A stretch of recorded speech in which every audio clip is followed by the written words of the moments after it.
Assalamualaikum warahmatullahi wabarakatuh. Hai, bagaimana kabarnya anak-anak? Semoga anak-anak dalam keadaan sehat dan tetap semangat. Kembali lagi bersama Bu Ayu di pembelajaran Tarikh Islam bab 6, yaitu Nabi Ibrahim alaihi salam. Nah anak-anak, Bu Ayu mempunyai video kisah Islami Nabi Ibrahim alaihi salam. Yuk kita simak video Nabi Ibrahim alaihissalam berikut ini. Kisah Nabi Ibrahim. Nabi Ibrahim lahir dan dibesarkan di Padang Aram, daerah Irak, dan termasuk dalam wilayah kerajaan Babilonia. Pada masa itu, bangsa Babilonia menyembah banyak dewa. Ayah Ibrahim bernama Azar, seorang pembuat patung berhala. Patung-patung itu juga dijual kepada penduduk sekitar untuk menjadi sembahan mereka. Allah memberi Ibrahim pikiran yang cerdas dan kritis, serta keberanian yang besar. Dia mengilhamkan pemahaman kepada Ibrahim bahwa menyembah patung-patung itu adalah kesesatan yang nyata. Ibrahim bertanya dalam hati, "Ayah, mengapa ayah menjadikan patung-patung itu sebagai Tuhan? Bukankah ayah yang membuatnya? Bukankah patung-patung itu tidak bisa mendengar doa-doa kita?" Dia berpikir keras, siapakah sebenarnya Tuhan yang pantas dipuja, dimintai pertolongan dan perlindungan? Allah membimbing Ibrahim untuk memahami Tuhan yang sebenarnya. Mula-mula, Allah memperlihatkan langit yang penuh bintang bercahaya di malam yang gelap. Ibrahim berkata, "Sungguh indah, inilah Tuhanku." Ketika pagi tiba, langit menjadi terang.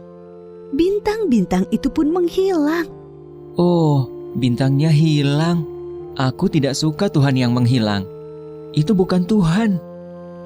Pada malam yang lain, Ibrahim melihat bulan terbit sangat menawan.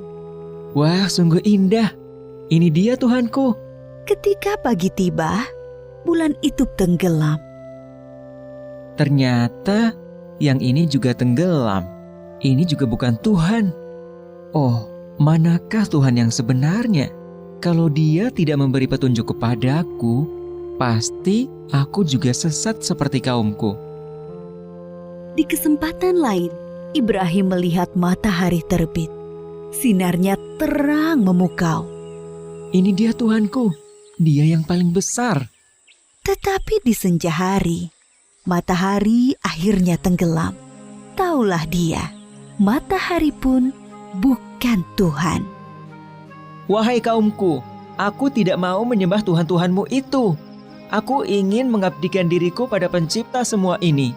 Dia berusaha membuka pikiran kaumnya atas kesesatan mereka selama ini. "Paman, patung-patung apa ini? Mengapa semua menyembahnya?" "Dari dulu leluhur kita menyembah Tuhan-Tuhan ini." "Iya benar, bapak-bapak kita pun menyembah semua ini." "Kalau begitu, kalian dan bapak-bapak kalian salah besar." "Hah? Kamu ini ngomong sungguh-sungguh atau bercanda?" "Sebenarnya Tuhan kita adalah pencipta langit dan bumi." Dasar anak muda ngelantur." Ibrahim bersumpah dalam hati akan menghancurkan patung-patung berhala itu untuk membuktikan kesalahan mereka. Suatu hari, ada perayaan keagamaan kaum Ibrahim. Setelah memberi sesaji kepada berhala, mereka pergi semuanya keluar kota. Ibrahim tidak mau ikut rombongan itu. Ketika semua sudah berangkat agak lama, diam-diam Ibrahim menuju tempat pemujaan berhala yang berisi banyak patung. Dia melihat makanan sesaji untuk berhala-berhala itu masih utuh di hadapan tiap patung-patung itu. "Mengapa kamu tidak makan? Mengapa kamu tidak menjawab?" Ibrahim bertanya, lalu memukul patung dengan tangannya.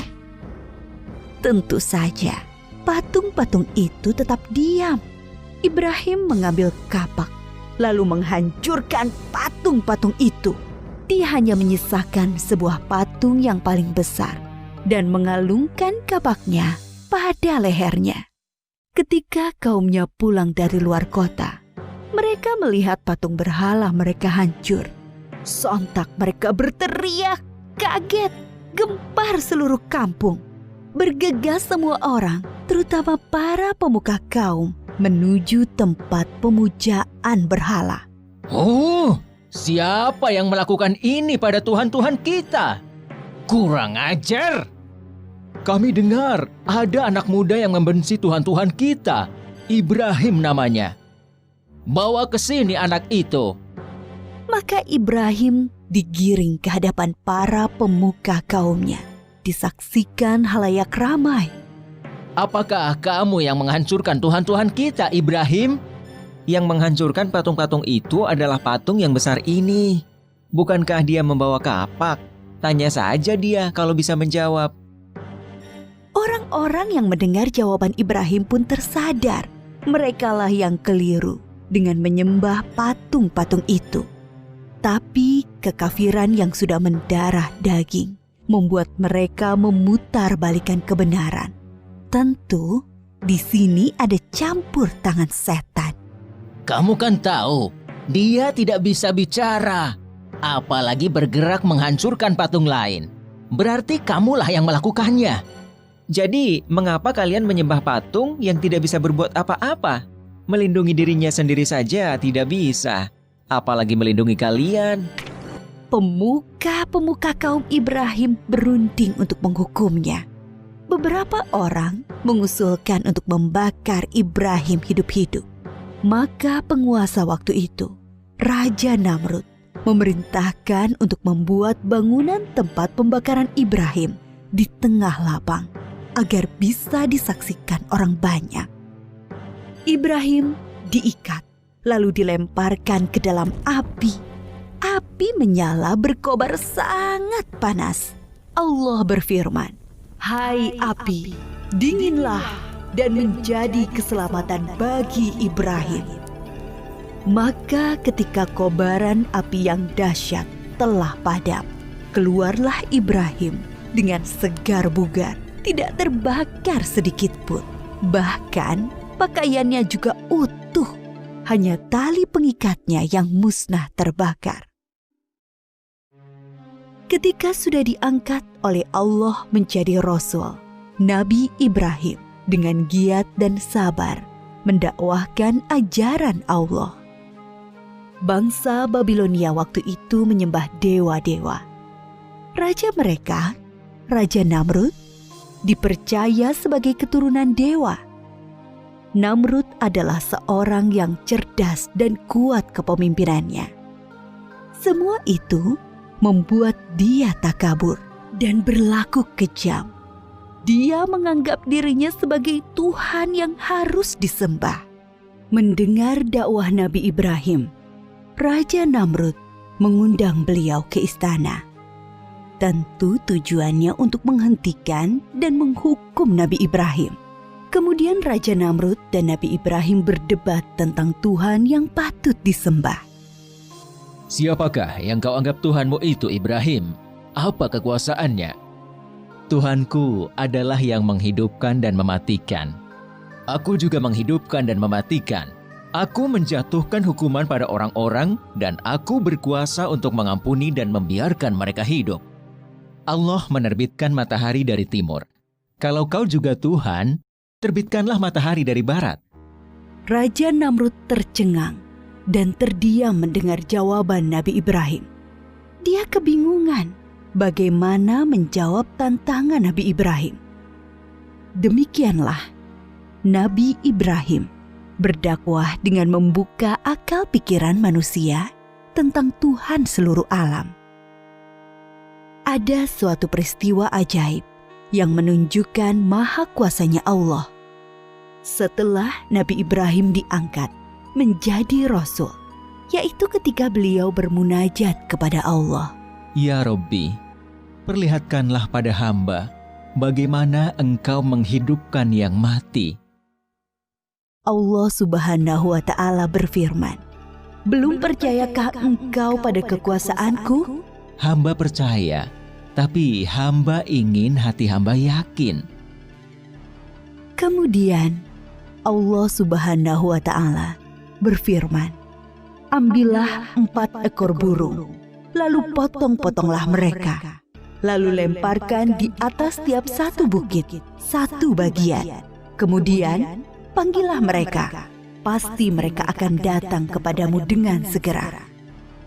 Nabi Ibrahim melakukan yang diperintahkan Allah, maka keimanannya bertambah mantap. Kepada bapaknya, Nabi Ibrahim tidak putus asa mengajak meninggalkan penyembahan berhala. "Wahai ayahku, mengapa ayah menyembah sesuatu yang tidak bisa mendengar dan melihat, serta tidak dapat berbuat apa-apa untuk menolongmu?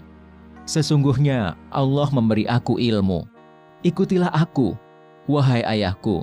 Jangan ikuti setan. Aku takut engkau akan ditimpa azab." "Bencikah kau pada Tuhan-Tuhanku Ibrahim? Diam!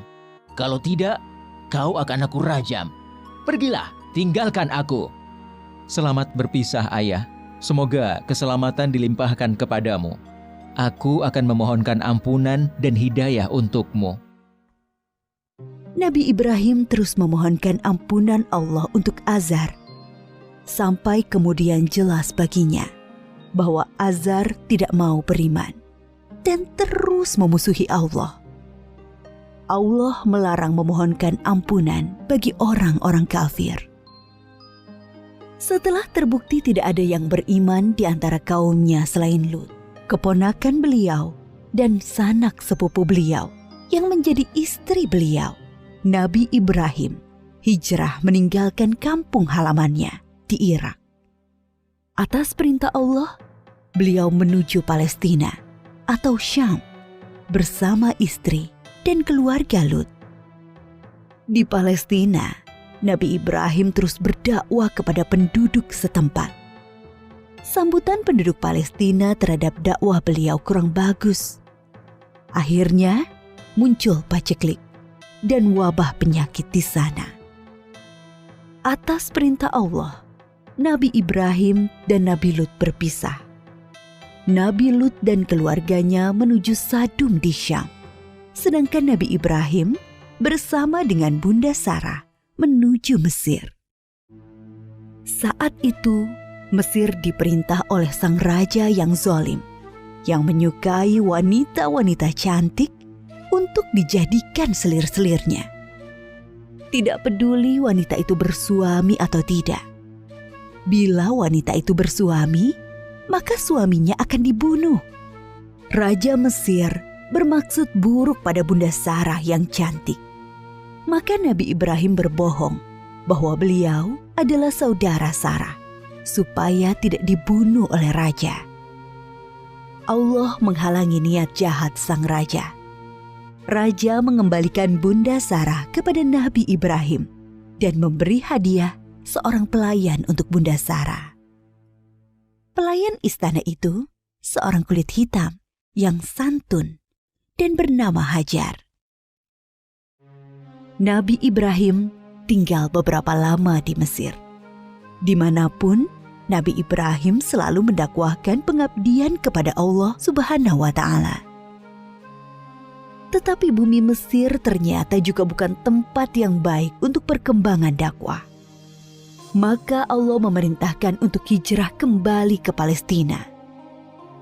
Sekian puluh tahun berkeluarga, Nabi Ibrahim belum dikaruniai anak, meskipun tak henti-henti beliau berdoa, memohon keturunan. Menyadari dirinya ternyata mandul dan semakin tua, Bunda Sarah meminta Nabi Ibrahim untuk menikahi Hajar, pelayan mereka yang solehah dan setia. Dari perkawinan Nabi Ibrahim dan Bunda Hajar, lahirlah Ismail. Kebahagiaan Nabi Ibrahim dan Ibunda Hajar ternyata membuat tidak nyaman pikiran Bunda Sarah. Teringat akan dirinya yang mandul, membuat pilu hati beliau. Nabi Ibrahim menyadari dan memahami situasi ini. Allah memerintahkan beliau menempatkan Ismail dan ibunya terpisah dengan Bunda Sarah. Suatu hari, Nabi Ibrahim menyuruh Bunda Hajar untuk berkemas-kemas. Mereka akan mengadakan perjalanan jauh. Ismail yang masih menyusu pada ibunya tentu dibawa pula. Mereka melintasi rute yang panjang dan akhirnya sampailah ke suatu tempat yang sangat gersang. Tidak ada pohon-pohonan tempat bernaung, udaranya pun panas. Yang ada hanyalah hamparan pasir dan bukit-bukit berbatu. Nabi Ibrahim turun dari kendaraannya, kemudian menurunkan istri dan anaknya.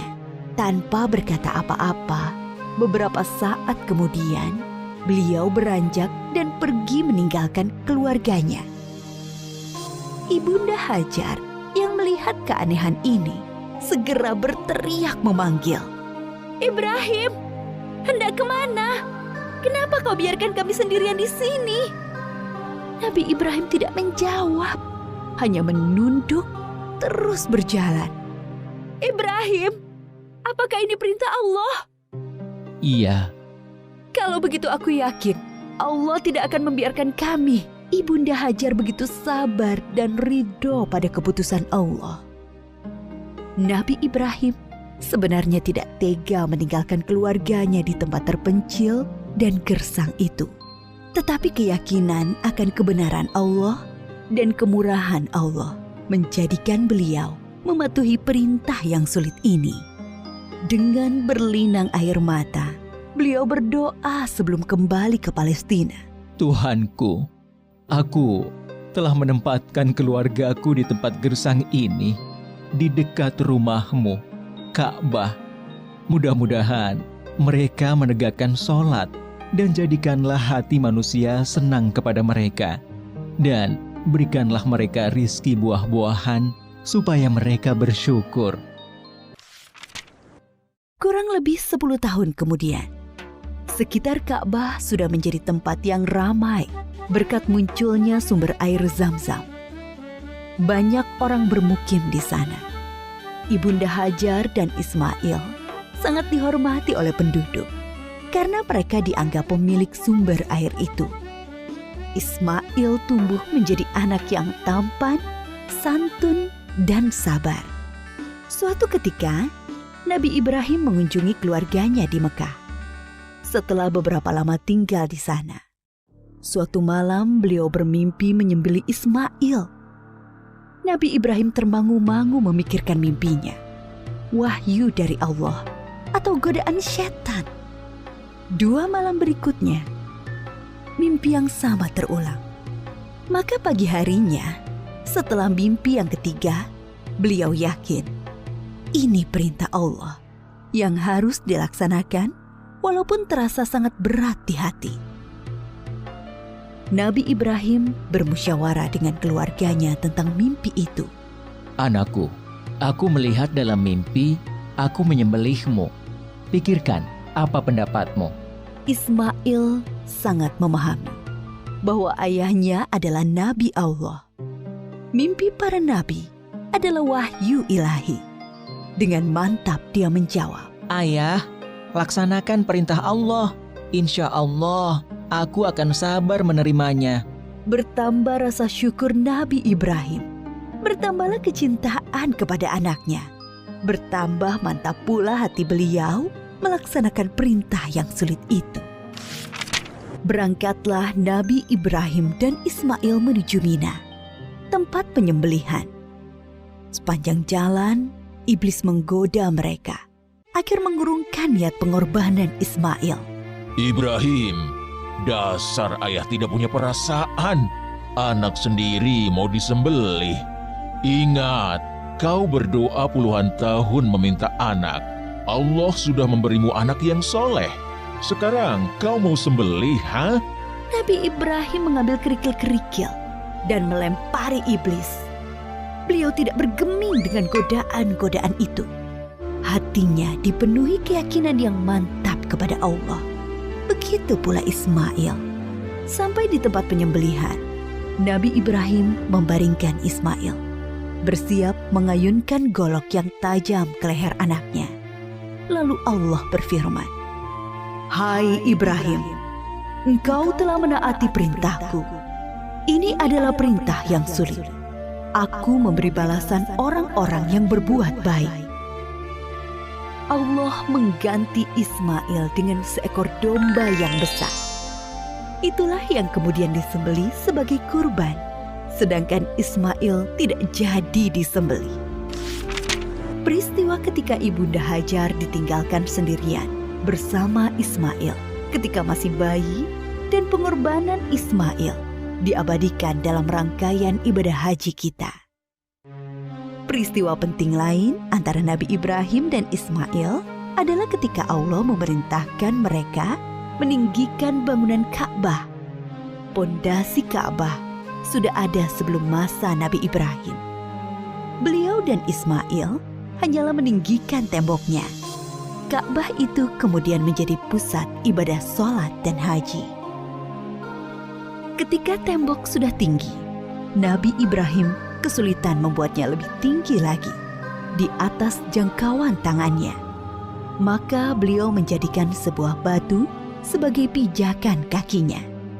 Pada batu pijakan itu membekas tapak kaki Nabi Ibrahim dan dinamakan Makom Ibrahim yang bisa disaksikan sampai saat ini.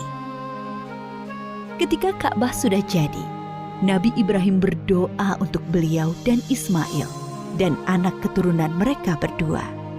Antara lain, supaya diangkat Rasul dari keturunan mereka. Diangkatnya Muhammad SAW sebagai Rasulullah adalah jawaban atas doa Nabi Ibrahim. Nabi Muhammad SAW adalah keturunan Nabi Ismail. Suatu ketika, Nabi Ibrahim sedang berada di Palestina bersama Ibunda Sarah. Datanglah tamu asing, 3 orang laki-laki tampan yang tidak dikenal oleh Nabi Ibrahim. Nabi Ibrahim meminta Ibunda Sarah memasak sapi panggang untuk menjamu tamu-tamu itu. Nabi Ibrahim memang sangat menghormati tamu. Setelah hidangan siap, Nabi Ibrahim mempersilahkan tamu-tamunya makan. Tetapi para tamu itu sama sekali tidak menyentuh hidangan yang lezat itu. Timbul rasa takut dalam hati Nabi Ibrahim. Jangan takut, kami adalah malaikat utusan Allah. Kami tidak makan dan tidak minum. Kami membawa berita gembira. Allah akan mengaruniai kalian seorang anak yang sangat cerdas, yang mempunyai pengetahuan sangat dalam. Mendengar itu, Ibunda Sarah memekik kegirangan. "Hah? Benarkah? Padahal aku seorang perempuan tua yang mandul." Adakah tugas kalian yang lain, wahai para malaikat? Sebenarnya kami diutus untuk menurunkan hukuman bagi penduduk Syadum karena mereka keterlaluan. Tapi di sana ada Lut dan orang-orang beriman. Siksa ini hanya mengenai orang-orang yang durhaka. Lut, keluarga serta pengikutnya akan selamat, kecuali seorang istrinya yang jahat. Dia turut binasa. Nabi Ibrahim dikaruniai keturunan di masa tuanya. Beliau sendiri dikaruniai umur panjang. Dari keturunan Nabi Ismail, kelak akan lahir Nabi Muhammad. Sedangkan dari keturunan Nabi Ishak, lahir nabi-nabi Bani Israel. Semua nabi yang ada dalam Al-Quran setelah Nabi Ibrahim adalah keturunan beliau. Maka Nabi Ibrahim disebut juga bapak para nabi. Nabi Ibrahim disebut juga sebagai bapak tauhid yang pertama mengajarkan bahwa Allah adalah Tuhan semesta alam. Para nabi sebelumnya hanya mengajarkan sebatas Tuhan suatu kaum. Nabi Ibrahim diberi gelar Khalilullah, artinya kekasih Allah. Banyak keteladanan yang diajarkan Nabi Ibrahim, yaitu teladan dalam menghormati tamu, menjadi seorang yang hanif, yang mengikuti kebenaran, selalu patuh pada perintah Allah, pemberani, sekaligus penyantun kepada orang tua dan manusia umumnya. Banyak kemiripan ajaran Nabi Ibrahim dengan Islam. Dari peristiwa Isra Mi'raj, Nabi Muhammad bercerita bahwa sosok nabi yang paling mirip dengan beliau adalah Nabi Ibrahim. Subhanallah, Allah telah menguji keimanan Nabi Ibrahim alaihissalam dengan beberapa cobaan, tetapi beliau tetap sabar, bersikap berani dalam menyampaikan ajaran Islam dan ketaatan Nabi Ibrahim alaihissalam kepada Allah Subhanahu wa Ta'ala. Nah, anak-anak, semoga kita dapat mencontoh sikap dan tauladan Nabi Ibrahim alaihissalam. Kita harus berani dalam menyampaikan kebenaran, kita harus selalu taat kepada Allah Subhanahu wa Ta'ala, dan kita harus bersifat kasih sayang kepada keluarga. Selanjutnya, untuk lebih menambah kefahaman anak-anak tentang Nabi Ibrahim alaihissalam, anak-anak bisa membaca buku paket Tarikh Islam pada halaman 47 sampai 55. Selamat membaca. Nah, anak-anak, sekian materi yang bisa Bu Ayu sampaikan tentang Nabi Ibrahim alaihissalam. Semoga apa yang Bu Ayu sampaikan bisa bermanfaat buat anak-anak semua di rumah. Tetap patuhi 3M ya, mencuci tangan, memakai masker, dan menjauhi kerumunan. Semoga kita semua diberikan kesehatan oleh Allah Subhanahu wa Ta'ala. Demikian video pembelajaran dari Bu Ayu, kita ketemu di video selanjutnya. Wassalamualaikum warahmatullahi wabarakatuh.